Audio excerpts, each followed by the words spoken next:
할렐루야. 주님의 전에 주일날 예배 오신 여러분 환영합니다. 오늘은 요한복음 첫 번째 자기선언 요한복음 6장인데요. 첫 번째 자기선언 생명의 떡, 이 말씀을 가지고 은혜 나누기를 원합니다. 오늘 본문은 요한복음 6장 22절에서 71절까지예요. 그런데 그 중에서 41절, 42절만 우리 지사님 한번 읽어보십시오. 자기가 하늘에서 내려온 떡이라 하심으로 유대인들이 예수에 대하여 수군거려 이르되 이는 요셉의 아들 예수가 아니냐. 그 부모를 우리가 아는데 자기가 지금 어찌하여 하늘에서 내려왔다 하느냐. 아멘. 이 말씀을 가지고 나는 생명의 떡이다 하는 제목으로 은혜 나누기를 원합니다. 기도하겠습니다. 고마우신 하나님, 우리 예수 열방교회를 주님께서 사랑하사 요한복음 생명의 책을 공부하게 하신 아버지 감사를 드립니다. 예수님이 이 땅에 오셔서 첫 번째 나는 누구라고 선언하신, 자기 선언을 하신 나는 생명의 떡이라고 말씀하신 이 말씀을 가지고 이제 은혜 받기를 원합니다. 전하는 자나 듣는 자가 함께 은혜 받게 하여 주시고 종의 입술에 성령의 능력으로 입혀주시고 기름을 부사 하나님의 생명이 흘러 넘치게 하여 주옵소서. 예수님의 이름으로 기도합나이다. 아멘. 요한복음의 7가지 자기 선언 중에서 첫 번째 자기 선언 생명의 떡이라고 해서요. 나는 생명의 떡이다. 오늘은 6장 21에서 71절까지니까 본문이 굉장히 길어요.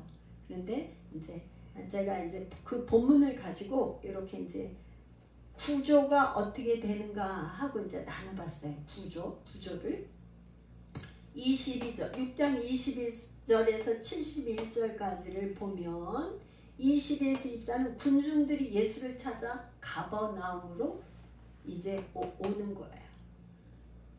B 25에서 40절까지는 예수님이 이제 나는 생명의 떡이니 이렇게 말씀을 하셨어요. C는 뭐냐면 항상 이게 뭐야? 병행 구조잖아요. B-C. C는 뭐예요? 요 핵심 구절이라고 말할 수 있죠. 예수께서 하늘에서 왔다고 하니까 유대인들이 막 어찌 내가 요셉의 아들 예수가 아니냐 하면서 항의를 하는 거예요. 예수님이 하늘에서 왔다는 얘기 듣고 B-는 뭐냐면 다시 B에서 B-는 예수님이 다시 나는 생명의 떡이라고 반복해서 병행이 되는 거죠. 생명의 떡이라고 그래. 이 생명의 떡은 내 살이다. 그러면서 살과 피를 먹어야 된다 얘기를 하시죠. A-는 뭐냐? 예수님의 그 교훈을 거부하는 많은 사람들이 예수님을 떠나버려요. 그리고 이제 그 중에 예수님의 12제자만 가버나움에 남게 돼요. 그러니까 가버나움에 많은 무리들이 찾아왔는데 이제 많은 무리들이 예수님의 교훈을 거부하는 거예요. 살과 피, 나는 생명의 떡인데 내 살과 피를 먹어야 된다 하니까 이 말씀이 너무나 어떻게 사람이 살과 당신이 어떻게 우리에게 살을 주어 먹게 하겠느냐. 그리고 많은 사람이 떠나고 예수님의 12제자만 가버나움에 남게 된다 하는 스토리예요. 전체가 오늘 본문이 이래요. 그러면 이 가버나움이 어떤 곳인가 하는 걸 제가 이제 정리를 해봤어요. 그런 다음에 본문을 좀 읽어보면 이제 읽으면서 좀 이해하기가 훨씬 좋을 것 같아서 가버나움이 도대체 어떤 곳인가? 왜 지금 사도 요한은 이 가버나움에서 예수님이 말씀을 하신 예수님의 첫 번째 자기 선언 생명의 떡에 대한 거를 가버나움에서 말씀하신 걸 이걸 이제 가져와서 여기 이렇게 했는지 보니까 가버나움은 첫 번째 그 당시에 상당히 번창한 곳이었어요. 이렇게 세관이 있었다는 것은 무엇일까요? 무역이 많이 이루어져서 세금을 이렇게 걷어들이거나 하여튼 그랬던 세관이 있었던 곳이에요. 그리고 왕의 신하의 집이 있었어. 지난 저게 예수님의 표적 중에서 왕의 신하 그 표적 왕의 신하의 아들이 아픈 데 와서 고쳐달라고 하니까 내 아들이 나았다 해서 가보니까 나았다. 그 왕의 신하의 집이 있었던 곳이에요. 특별히 또 세 번째는 뭐냐, 유대인을 위해서 회당을 지어준 백부장이 있었는데 그 백부장이 그 부대와 함께 백부장이면 100명의 부대원들이 군인들이 있는 거기에 최고 통치자잖아요. 부장이잖아요. 그 부대와 함께 거주하던 곳이 가버나움이었어요. 네 번째는 베드로와 안드레가 살던 곳. 그러니까 베드로와 안드레는 벳세다에 살았더라. 그랬던 것이에요. 예수님이 나사렛에서 자기 고향, 그러니까 애굽에서 나사렛이라는 동네에 와서 사셨어요. 예수님이 태어난 곳은 베들레헴에서 태어나셨는데 이제 2살 이하의 아들, 남자 아이는 다 죽이라고 하는 헤롯의 명령에 의해서 몰래 밤중에 하나님께서 빨리 애굽으로 피신하라 그래서 애굽에 가서 살다가 이제 헤롯이 죽고 나서 이제 다시 이제 돌아오는데 어디로 갔냐면 이제 무서우니까 베들레헴으로 가지를 못하고 나사렛 와서 사셨어요. 근데 그 나사렛에서 자라나서 했던 그곳에서 배척을 당하니까 예수님이 어디로 갔냐면 가버나움에 가서 많이 전도를 하는 제2의 고향 같은 곳이 가버나움이에요. 그러니까 예수님이 전도하는 그 본부로 어디 갈릴리의 가버나움에서 주로 전도하고 가르치고 했던 곳이 가버나움이었어요. 예수님의 제2의 고향이었다. 그래서 제가 세관이 있었다 그랬잖아요. 그 세관에서 마태를 부른 곳이 가버나움이에요. 그리고 여기 가버나움에 백부장이 회당을 지어줬다고 그랬잖아요. 그 회당에서 늘 예수님이 가르쳐줬어요. 그러니까 유태인의 그 회당은 10명 이상만 있으면 회당을 지을 수가 있어요. 그러니까 그때 당시에는 이미 성전이 다 파괴되고 예수님 당시에는 회당이 있었어요. 그래서 회당에서 가르치셨죠. 그래서 또 보면은 성전 반세계, 이 성전세를 반세계씩 내야 되잖아요. 그런데 그 성전세를 베드로 보고 저 갈릴리 바다에 가서 그물을 이렇게 던지면은 고기가 나올 건데, 물고기를 잡을 건데 물고기 입을 열어보면 거기에 반세겔이 있을 것이다. 그래가지고 예수님과 베드로의 그 성전세를 낸 곳, 한 사람당 반세겔을 냈던 것이죠. 그래서 성전세를 낸 곳이 바로 가버나움 회당의 성전세. 예수님이 이곳에서요 많은 이적을 베풀었어요. 가버나움에서. 가버나움에서 이적을 베푼 게 얼마나 많았냐면 이제 백부장의 하인의 중풍도 고치고 왕의 신하의 아들도 가버나움에서 고치고 베드로의 장모 그 열병도 고치고 그 다음에 4사람이 그 중풍병자를 메고 와서 위에 지붕을 뚫고 내려놓으니까 예수님이 고쳐주시고 그 다음에 더러운 귀신 들린 사람 고쳐준 게 가버나움. 그리고 마태복음 8장 16절을 보면요, 그 밖에 많은 병자들이 오는데 예수님이 다 고쳐주셨다 그랬어요. 그러니까 가버나움은요 많은 이적을 베풀어 주신 곳이 가버나움이에요. 그런데 그러나 가버나움 사람들이 회개치 아니었어요. 여기 우리 마태복음 11장 요거 한번 읽어보고 요거를 하면 지금 요한복음을 이해하는데 좀 도움이 될 것 같아요. 마태복음 11장 20절, 24절. 마태복음 11장, 집사님이 찾아서 한번 읽어보실까요? 마태복음 11장 20절에서 24절 한번 읽어보세요. 네. 예수께서 권능을 가장 많이 행하신 고울들이 회개하지 아니하므로 그때 책명하시되 화 있을진저 고라시나 화 있을진저 벳세다야 너희에게 행한 모든 권능을 두로와 시돈에서 행하였더라면 그들이 벌써 베옷을 입고 재에 앉아 회개하였으리라. 내가 너희에게 이르노니 심판날에 두로와 시돈이 너희보다 견디기 쉬우리라. 가버나움아 내가 하늘에까지 높아지겠느냐 음부에까지 낮아지리라. 내게 행한 모든 권능을 소돔에서 행하였더라면 그 성이 오늘까지 있었으리라. 내가 너희에게 이르노니 심판날에 소돔 땅이 너보다 견디기 쉬우리라 하시니라. 아멘. 여기 지금 뭐래? 예수님이 그 가버나움에서 그렇게 많이 이적을 베풀었지만은 뭐예요? 회개하지 않는 거예요. 그러니까 화 있을진저 가버나움아, 이 얼마나 기가 막힌 화 있을진저 고라시나 화 있을진저 벳세다야 가버나움아 어디까지. 그래서 예수님이 이 가버나움 이 갈릴리의 이 저기를 성읍의 멸망을 예언하셨는데 실제 이 예언이 이루어져 가지고요. 그래서 지금은 가버나움이라는 도시가 없고 이미 멸망을 해갖고 고고학자들이 이렇게 발굴하고 이렇게 해보니까 지금의 아마 테룸이라는 곳이 아마 그 옛날에 가버나움이 아니었었는가 이렇게 추정을 하고 있어요.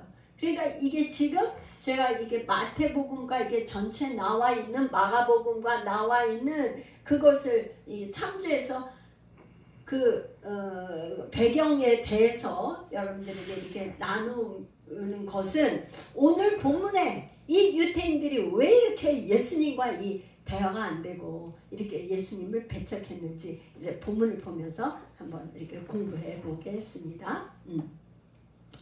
22절 제가 읽으면서 해볼게요. 22절 요한복음 6장 22절에서 71절까지 본문이 긴데 빠른 속도로 제가 해보겠습니다. 이튿날 바다 건너편에 서 있던 무리가 배 한 척 외에 다른 배가 거기에 없는 것과 또 어디서 예수께서 제자들과 함께 그 배에 오르지 아니하시고 제자들만 가는 것을 보았더니 23절 그러나 디베리아에서 배들이 주께서 축사하신 후 여럿이 떡 먹던 그곳에 가까이 왔더라. 24절 무리가 거기에 예수도 안 계시고 제자들도 없음을 보고 곧 배들을 타고 예수를 찾으러 가버나움으로 가서 이제 가버나움으로 간 거예요. 많은 무리들이 예수님을 찾으러 어디로 갔다고요? 가버나움으로 갔어요. 이제 B 구절이에요. 지금 이제 25절부터는 B 구절로 갑니다. 바다 건너편에서 만나 랍비여 언제 여기 오셨나이까 하니 26절 예수께서 대답하여 이르시되 내가 진실로 진실로 너희에게 이르노니 너희가 나를 찾는 것은 표적을 본 까닭이 아니요 떡을 먹고 배부른 까닭이로다. 27절 썩을 양식을 위하여 일하지 말고 영생하도록 있는 양식을 위하여 하라. 이 양식은 인자가 너희에게 주리니 인자는 아버지 하나님께서 인치신 자니라. 여기 지금 양식이라는 단어가 나왔어요. 지난 제가 4장에서 얘기를 할 때 사마리아 여인 우물가에서 할 때 거기에 예수님이 뭐라냐 4장 34절에는 이 제자들이 마을에 가서 뭔가 먹을 걸 사가지고 왔더니 예수님 뭐라 그러냐 나의 양식은 나를 보내신 이의 뜻을 위하여 그 뜻을 온전히 이루는 것이라 하면서 나의 양식은 이렇게 얘기를 했어요. 그러니까 지금 제자들이 어떻게 생각했냐면 나의 양식은 내 뜻을 나를 보내신 이의 뜻을 이루는 것이다 이러니까 아니 이게 양식을 누가 우리가 없는 사이에 누가 예수님한테 먹을 거를 갖다 드렸나? 뭐 이렇게 여기 사마리아 여인이 있다가 갔으니까 뭐 먹을 것을 좀 드렸나? 이렇게 생각을 했어요. 그랬는데 다시 여기 지금 양식이 나와요. 그러면서 27절이 뭐냐? 썩을 양식을 위하여 일하지 말고 영생하도록 있는 양식을 위하여 일하라. 그러면서 다시 설명을 해. 이 양식에 대해서. 이 양식은 인자가 너에게 주리니. 여기서 인자는 누구예요? 예수님. 이 양식을 누가 준다고요?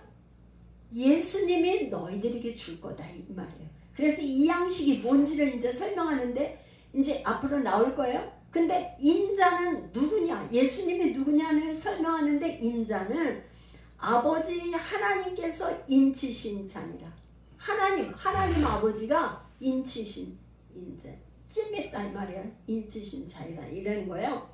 그랬더니 이 지금 거기에 있던 무리가 뭐라 그래? 28절. 그들이 묻되 우리가 어떻게 하여야 하나님의 일을 하오리까? 어떻게 하면 하나님의 일을 하겠습니까? 이렇게 물어보는 거예요. 그랬더니 29절. 그러니까 지금 유태인들이 질문한 것과 예수님의 대답은 좀 달라요. 각도가 지금 틀리게 나와요. 뭐라 그러냐?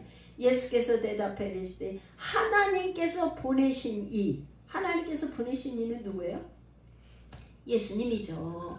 하나님께서 그러니까 뭐냐면 예수님은 나를이라고 하지 않고 계속 뭘 강조하냐면 하나님께서 나를 인치신 자고 하나님께서 나를 보내셨고 이 말을 강조하는 거죠. 하나님께서 보내신 이를 믿는 것이 하나님 일이다.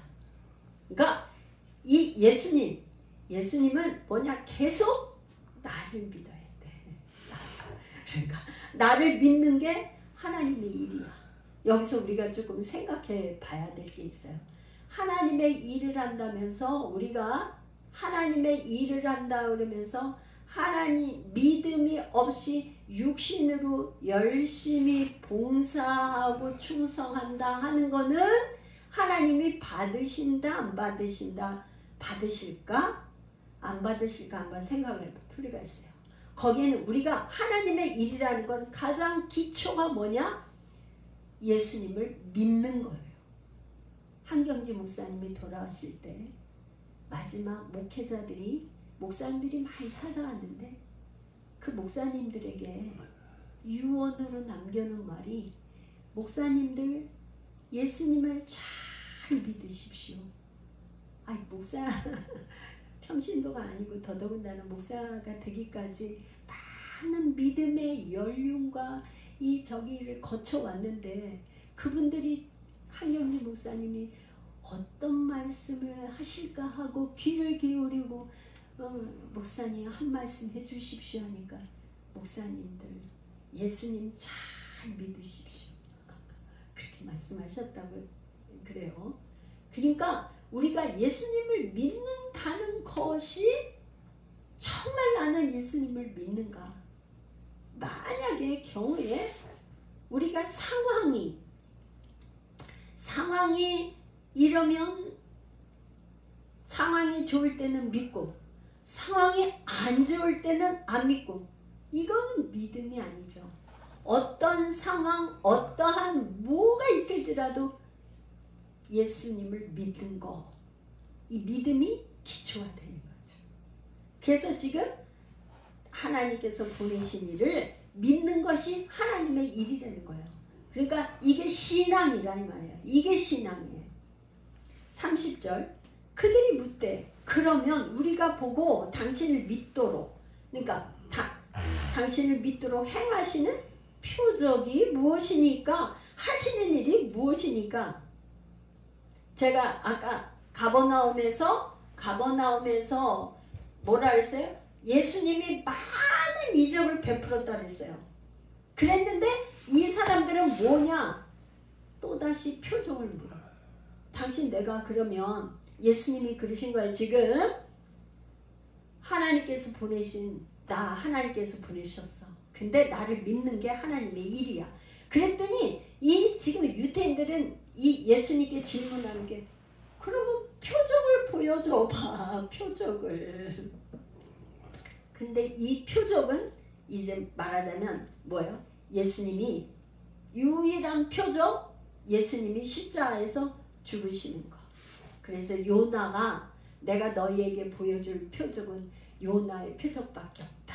그래서 요나가 밤낮 3일 동안 고기 뱃속에 들어갔다가 나왔잖아요. 물고기가 토해서. 그러니까 그것밖에 너희들에게 보여줄 표적이 없어.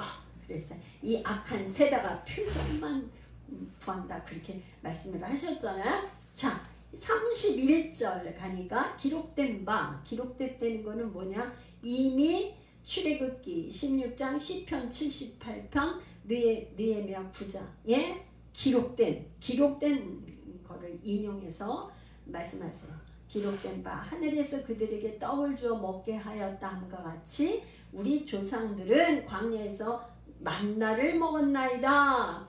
그러니까 이 지금 말하기를 표적이 뭡니까?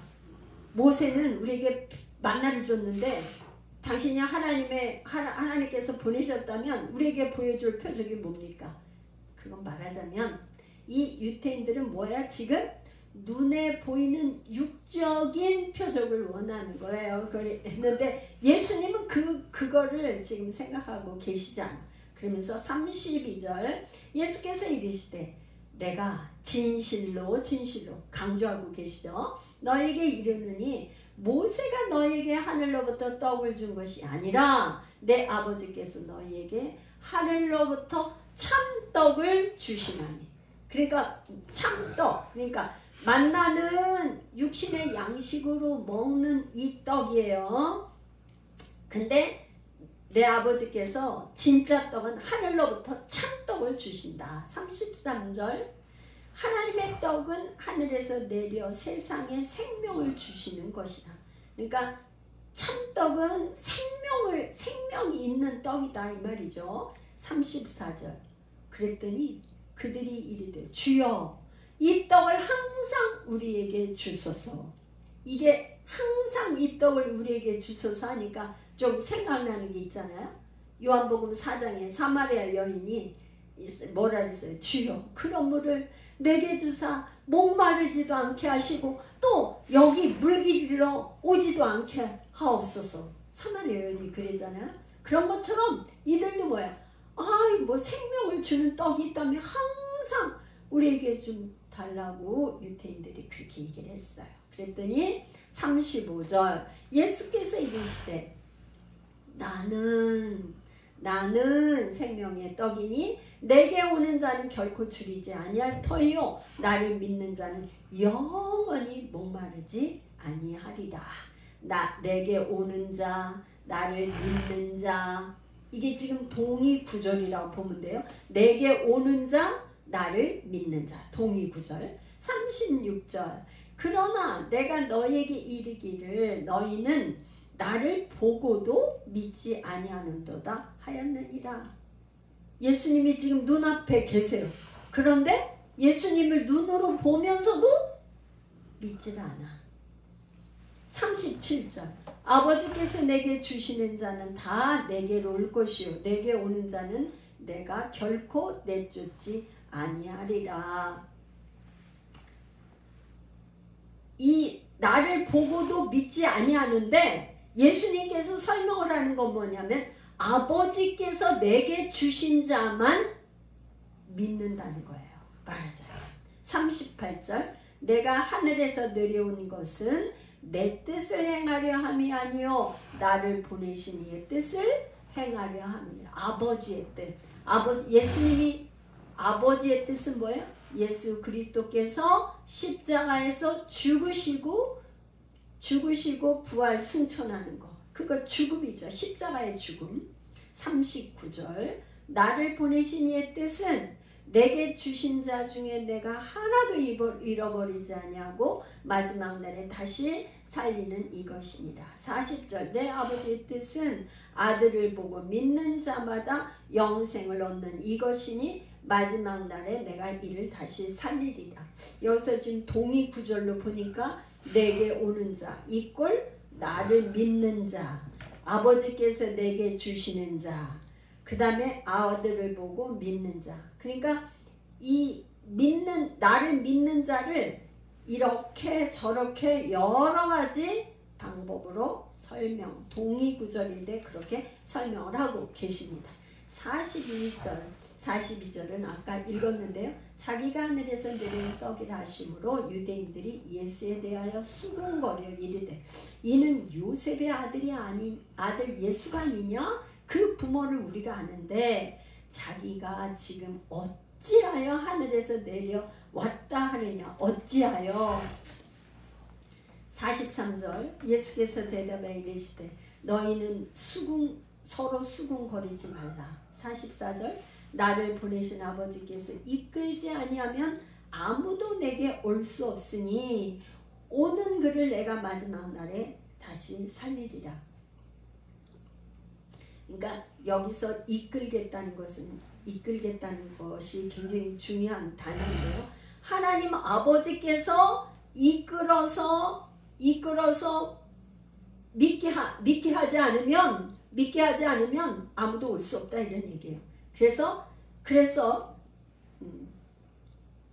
그게 말하자면 하나님의 은혜고 하나님께서 믿음을 주시지 않으면 믿음은 선물이라는 게 하나님께서 은혜도 주시고 믿음도 주셔서 예수 믿게 하는 거죠. 우리가 하는 것 같지만 지금 예배 온 것이 내 발로 오기는 왔는데 하나님께서 내 마음에 올 마음을 주셨다 이 말이죠. 주셔서 오게 됐다는 거예요.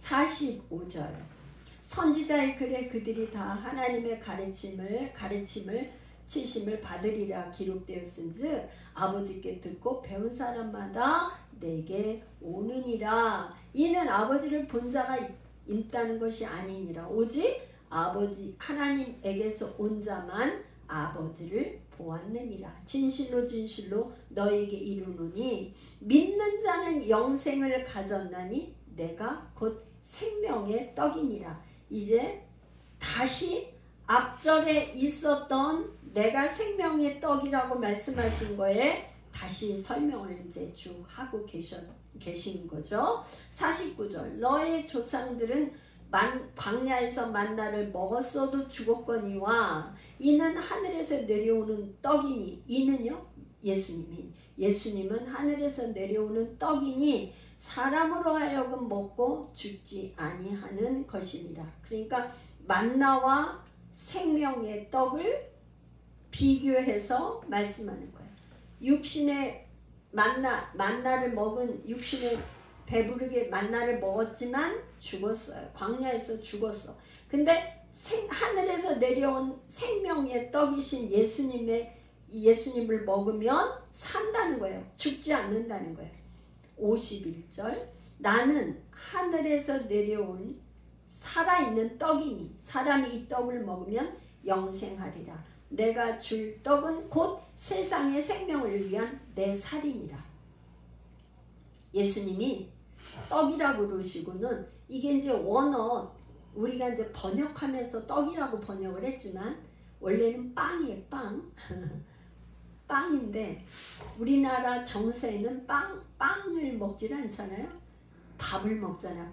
밥을 먹잖아요. 밥을 떡으로 만들어 먹잖아요. 그래서 번역을 떡이라고 한 거죠.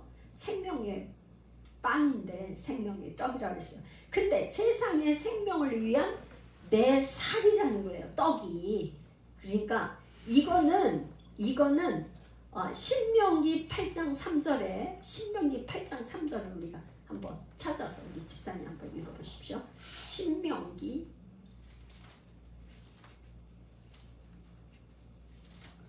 신명기 8장 3절.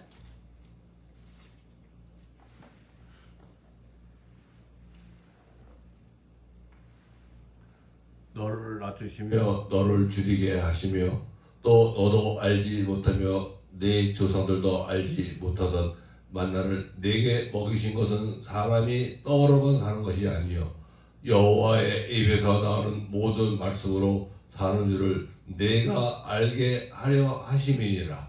그러니까 여기 지금 광야에서 신명기는 뭐냐면 모세의 설교예요. 설교 모음집. 그런데 뭐냐? 이 지금 만나를 왜 예수님 그 하늘에서 만나를 비같이 아침마다 왜 만나를 주시는 매일 아침 눈을 뜨면 가서 만나를 주워다가 떡도 구워 먹고 뭐 했단 말이죠. 그런데 그거를 왜 그렇게 먹게 했냐? 이유는 사람이 떡으로만 사는 것이 아니요 여호와 입에서 나오는 모든 뭘로? 말씀으로 사는 줄을 너희들에게 알게 하려 함이다 이 말이에요. 그래서 요한복음 1장 1절에는 지금 우리가 맨 처음에 시작할 때 뭐라는 태초에 말씀이 계시니라. 이 말씀이 하나님과 함께 계셨으니 이 말씀은 곧 하나님이다. 그러니까 뭐야? 말씀이 하나님이라는 거예요. 그러니까 우리는 뭐야? 영의 양식인 하나님의 말씀을 늘 먹어야 되는데 이게 뭐냐면 내가 줄 떡은 곧 세상의 생명을 얻는 내 살이다. 그러니까 예수님이 지금 보이는 살을 내가 너희들에게 줄 거야. 그걸 먹는 사람들은 영원히 죽지 않고 산다. 이렇게 말씀을 하시는 거죠. 52절 계속해서 또 말씀하십니다. 그러므로 유대인들이 서로 다투어 이르되 이 사람이 어찌 능히 자기 살을 우리에게 주어 먹게 하겠느냐. 아까도 어찌라는 단어가 나왔죠.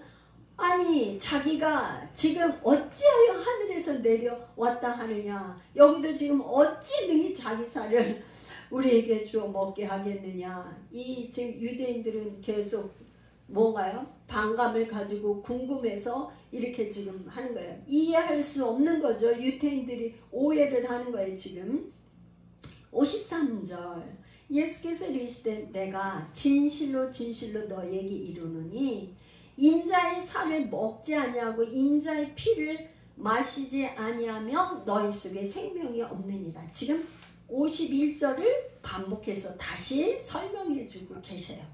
54절 내 살을 먹고 내 피를 마시는 자는 영생을 가졌고 마지막 날에 내가 그를 다시 살리리니 내 살은 참된 양식이요 내 피는 참된 음료로다. 내 살을 먹고 내 피를 마시는 자는 내 안에 거하고 나도 그의 안에 거하나니. 50절, 57절 한 번 더. 살아계신 아버지께서 나를 보내심에 내가 아버지로 말미암아 사는 것 같이 나를 먹는 그 사람도 나로 말미암아 살리라. 이것은 하늘에서 내려온 떡이니 조상들이 먹고도 죽은 그것과 같지 아니하여 이 떡을 먹는 자는 영원히 살리라. 이 지금 51절부터 58절까지는 뭐냐? 이것이 예수님이 성만찬 하는 거에 대해서 예수님이 지금 얘기를 요한복음 기자는 성만찬에 대해서 얘기를 하고 있는 거죠. 그러니까 지난 시간에 뭐였냐면 예수님이 무리를 거르시는 거에 대해서 거르시는 표적에 대해서 얘기했어요. 그것은 뭐예요? 출애굽기에 이스라엘 백성들이 홍해를 거는 사건과 석경과 이렇게 연결해서 우리가 공부를 했단 말이에요. 그래서 홍해를 걷는 거는 뭐냐? 고린도전서의 10장에 사도 바울이 홍해를 걷는 거를 사건을 세례다. 죽음을 경험하는 것이다. 그래서 세례받은 사람들은 우리가 뭘 하죠? 부활절에 보통 예수 안 믿는 사람이 한 1년 정도 교육받고 이렇게 해서 하고 나면 세례를 받잖아요. 그러면 세례받은 후에 먹는 게 뭐예요? 성찬식. 이거는 내 살이고 이거는 나의 예수님의 살입니다. 이거는 예수님의 피입니다. 그러면서 성만찬을 하잖아요. 그래서 지금 예수님이 뭐라냐? 내 살은 참된 양식이라는 거예요. 여기 지금 아까 양식이라는 단어가 요한복음 지금 4장의 사마리아 여인과의 대화 속에 나왔고 또 아까도 양식이 나왔고 썩을 양식을 위해서 일하지 말고 썩지 않은 영생하는 양식을 일하라 하면서 이 양식이 뭐냐면 내 살이 참된 양식이라는 거예요. 그러니까 말하자면 말하자면 뭐냐? 우리가 밥상 공동체. 예를 들어서 엄마, 남자, 여자 결혼해서 자녀를 낳으면 뭐예요? 아들 낳고 딸 낳고 하면은 밥상 공동체에서 밥을 같이 먹어. 밥을 같이 먹으면은 밥을 같이 먹고 크고 자라고 뭐 고기를 좋아하는지 야채를 좋아하는지 뭐를 좋아하는지 늘 같은 음식을 먹어. 그게 뭐야? 밥상 공동체. 그 피로 맺은 가족이잖아요. 가족 공동체. 이 가족 공동체는 거의 뭐 안 그런 경우도 있지만 거의 이 부모와 엄마 아버지의 그 어떤 많이 닮잖아요. 맨날 밥상머리에서 하는 얘기 듣고 늘 들으니까 거의 그게 가장 많이 들어서 세뇌가 돼 있잖아요. 잘 듣고 그렇게 닮아가잖아요. 엄마 아버지 닮아가잖아요. 그러니까 이 예수님의 살과 피를 먹는 거는 뭐야? 공동체. 살과 피를 나누는 이게 말하자면 예수 공동체. 그러니까 이게 예수님의 살입니다. 예수님의 피입니다. 하면서 그 먹는 공동체가 하늘나라 예수 공동체. 이거를 뭐라 그랬냐면 이걸 뭐라 하냐면 사도 요한은 안에서 그래서 이게 정말 너희가 내 살을 먹고 내 피를 마시는 자는 내 안에 거하고. 그러니까 이게 뭐예요? 내 안에 오늘 우리가 찬양을 내 안에 나의 안에 거하라. 우리 이 찬양을 불렀단 말이죠. 이게 뭐냐? 예수님 안에서 함께 연합하여 산다 이 말이에요. 거한다는 거 함께 사는 거. 더불어 함께 사는 거. 예수 공동체. 이 함께 살려면 누가 머리가 되는 거예요? 예수 그리스도가 머리가 되고 나는 그의 몸이 되고. 이게 교회가 되는 거죠. 그래서 초대교회 때는 이게 뭐냐, 지난 시간에도 제가 얘기한 것 같은데요. 인육을 먹는 공동체다. 사람의 살과 피를 먹는 공동체다 해서 굉장히 터부시했어요. 초대교회 때는. 그래서 예수님의 공동체, 하늘나라 공동체는 예수님의 살과 피를 먹는 공동체다. 그래서 이 말씀 59절 이 말씀은 예수께서 가버나움 해당에서 가르치실 때 하셨느니라. 60절에서 이제 빨리 71절까지 또 해보겠습니다. 이제 이 말씀을 하니까요. 60절 제자 중 여럿이 듣고 말하되 이 말씀은 어렵도다. 누가 들을 수 있겠느냐 한데 예수께서 스스로 제자들이 이 말씀에 대하여 수군거린 줄 아시고 이르시되 이 말이 너에게 걸림이 되느냐? 62절 그러면 너희는 인자가 이전에 있던 곳으로 올라가는 것을 본다면 어떻게 하겠느냐? 살리는 것은 영이니 육은 무익하니라. 내가 너에게 이른 말은 영이요 생명이라.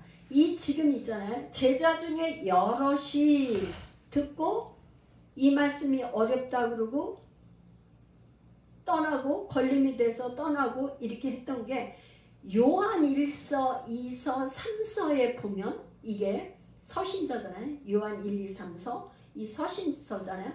거기에 보면 요한 1서 2장 19절 우리 집사님 한번 찾아서 읽어보세요. 요한 1서 2장 19절 요한 1서 2장 19절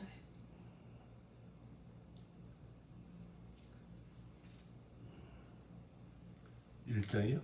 요한 1서 2장 19절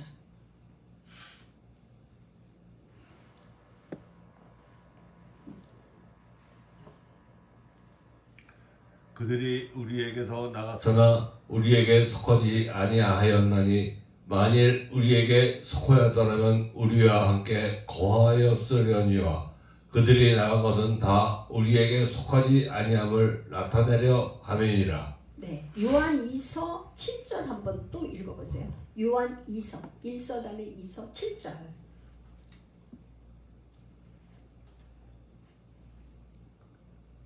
7절 2서 7절. 네. 1장 7절이야. 아니 요한 2서 7절. 요한 2서 7절. 7절이야? 네. 미혹하는 자가 세상에 많이 나왔나니 이는 예수 그리스도께서 육체로 오심을 부인하는 자라. 이런 자가 미혹하는 자요 즉 그리스도니. 이게 지금 초대교회 때 요한 1, 2, 3서는 이제 편지잖아요. 서신서잖아요. 그러니까 그때 뭐냐, 많은 사람들이 영지주의로 인해서 이제 이 요한 공동체를 떠났어요. 그러니까 뭐냐면 영지주의자들은 뭐냐, 떠나갔는데 그 사람들은 뭐냐, 예수님이 육체로 오신 걸 부인하는 거예요. 그러니까 예수님이 육체로 온 걸 부인하고 영만 믿는 거예요. 영으로 오셨다. 그러니까 실제 육신으로 오셔서 십자가에 죽으신 걸 부인하는 거죠. 그럼 부활하셨고 승천한 거를 안 믿는 거잖아요.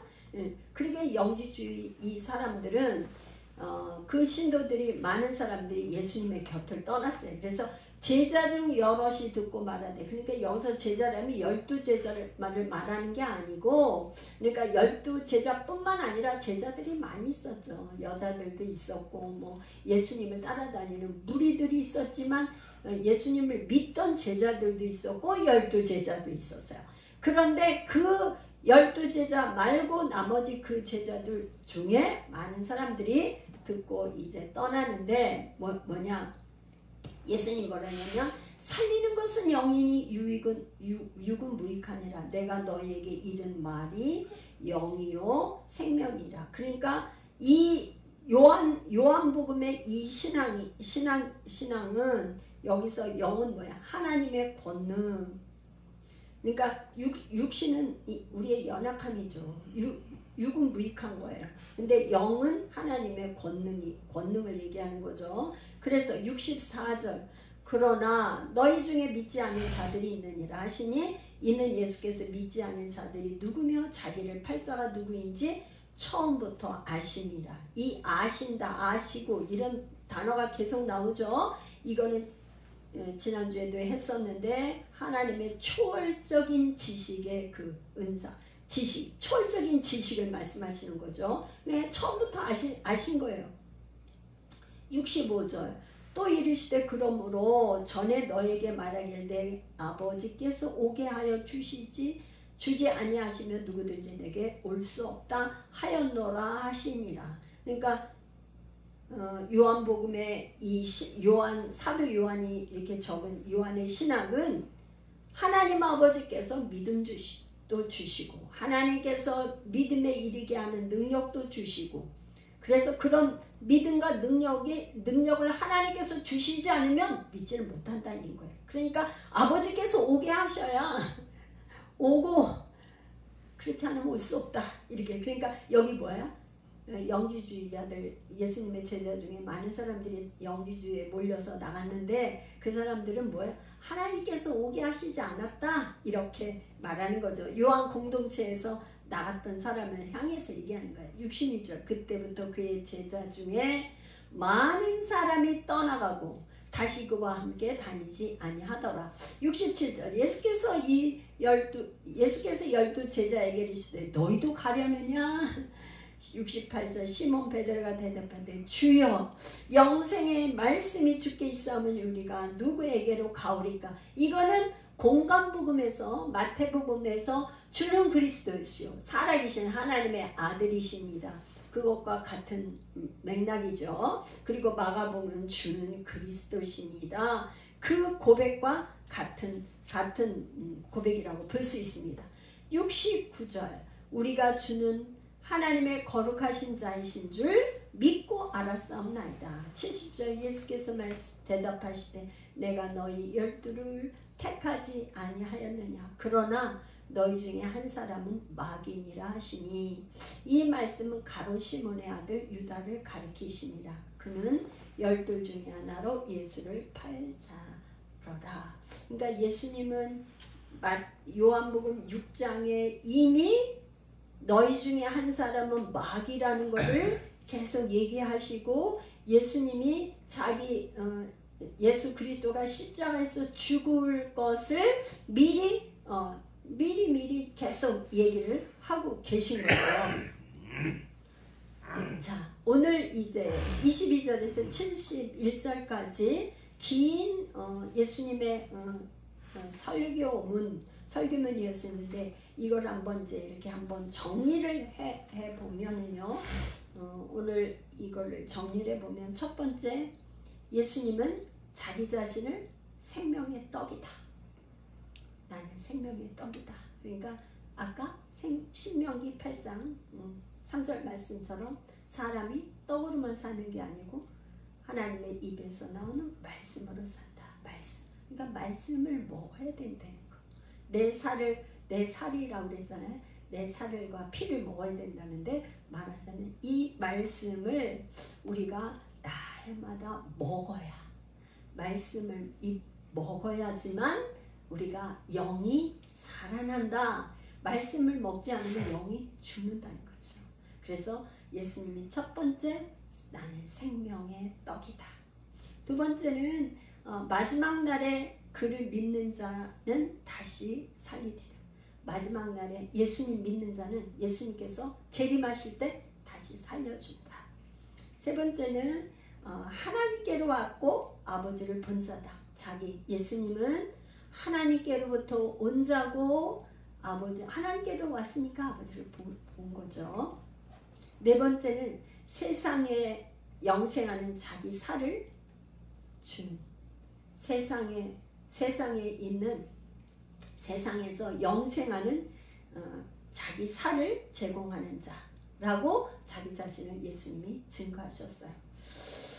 예수님께서 이 말씀을 가버나움에서 했는데 예수님께서 가버나움에서 많은 표적을 행했지만 가버나움에 있는 사람들은 믿지 않고 소수 예수님의 12 제자만 남고 다 떠났다고 그랬어요. 다 떠났어요. 우리가 신앙생활을 하는데 신앙생활을 하다 보면 걸림돌이 있어요. 이 걸림돌이 사실은 예수 그리스도가 걸림돌인 것 같지만 어떤 게 가장 나의 걸림돌인가? 내 생각으로는 유대인들이 지금 뭐예요? 도저히 예수님이 이 요셉의 아들 예수인데 어떻게 하늘에서 왔다고 하는가? 그러니까 이 유대인들은 지금 가버나움에 있는 이 유대인들은 예수님을 육의 눈으로만 계속 생각하고 보기 때문에 영의 세계, 하늘나라의 세계를 볼 수가 없는 거죠. 이 내 육신의 생각이 예수 믿는데 가장 걸림돌이라는 거예요. 이 내 육신의 생각을 버려야지만 영의 세계가 열려요. 우리가 영의 세계의 그 하늘의 비밀한 것을 우리가 알아야지만 이 땅에서의 영적 전쟁에서 이길 수 있는데 내가 보이는 것 갖고만 계속 싸우려고 하는 거죠. 그래서 이 땅에 돌아가는 이 모든 세계는요, 사실은 영의 세계, 영의